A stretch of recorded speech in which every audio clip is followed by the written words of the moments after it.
Bonjour tout le monde. Nous avons déjà parlé de plusieurs créatures hybrides sur la chaîne, comme notamment les Adlets, la Manticore ou bien encore le Griffon.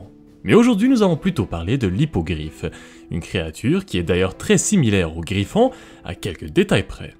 Je vais vous parler des origines de la créature dans l'histoire, son influence au cours du temps, et bien sûr sa représentation dans la culture populaire moderne. L'Hippogriffe est donc une créature légendaire introduite pour la toute première fois par le poète romain Virgile. C'est dans son recueil de poèmes, les Bucoliques, qu'il mentionne la créature hybride. L'Hippogriffe était la progéniture d'un griffon et d'une jument, ce qui était très inhabituel, puisqu'on disait que les chevaux étaient la proie préférée des griffons. Ils avaient la tête, les ailes, le bec et les serres d'un griffon, mais le reste de leur corps était celui d'un cheval.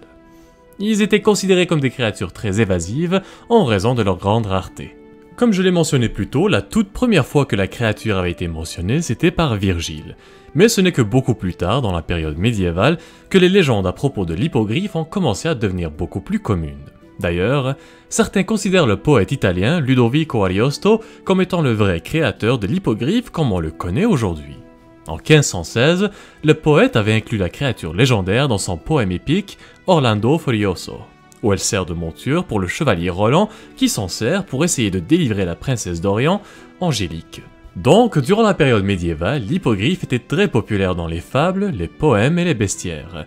La créature était connue pour sa grande vitesse, son élégance et sa puissance inégalée par les autres montures. Plusieurs textes médiévaux mentionnent aussi que l'Hippogriffe était beaucoup plus facile à apprivoiser qu'un griffon, et par conséquent, on l'associait souvent comme étant la monture de choix pour de grands chevaliers ou de puissants sorciers.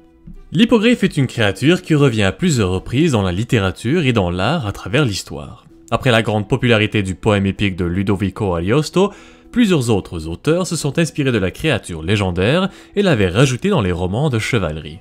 C'est le cas de l'Amadis de Gaulle, écrite par l'écrivain espagnol García Rodríguez de Montalvo.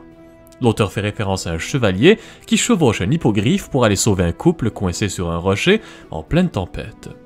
Plus tard, au XXe siècle, d'autres auteurs, comme par exemple Thomas Bulfinch ou bien encore Ambrose Bierce, mentionnent également l'hippogriffe dans leurs œuvres respectives, Bulfinch's Mythology et The Devil's Dictionary.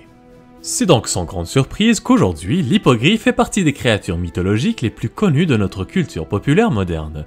On le retrouve dans d'innombrables romans fantastiques où, encore une fois, il sert de destrier pour les héros et les grands chevaliers. On le retrouve également dans certains films, le plus populaire étant très probablement Buck dans Harry Potter et le prisonnier d'Azkaban. Sinon, il est aussi présent dans les jeux vidéo, les jeux de rôle, les animés, et bien plus encore. Bref, c'est une créature que presque tout le monde connaît en raison de sa grande popularité, et elle le restera encore pour bien des années à venir. Ceci conclut donc la vidéo sur l'hippogriffe. Comme d'habitude, j'espère que la vidéo vous a plu et que vous avez appris une chose ou deux sur cette créature fantastique. Si vous voulez voir plus de vidéos sur l'histoire et la mythologie, n'hésitez pas à vous abonner à la chaîne, et je vous dis à bientôt pour une nouvelle vidéo.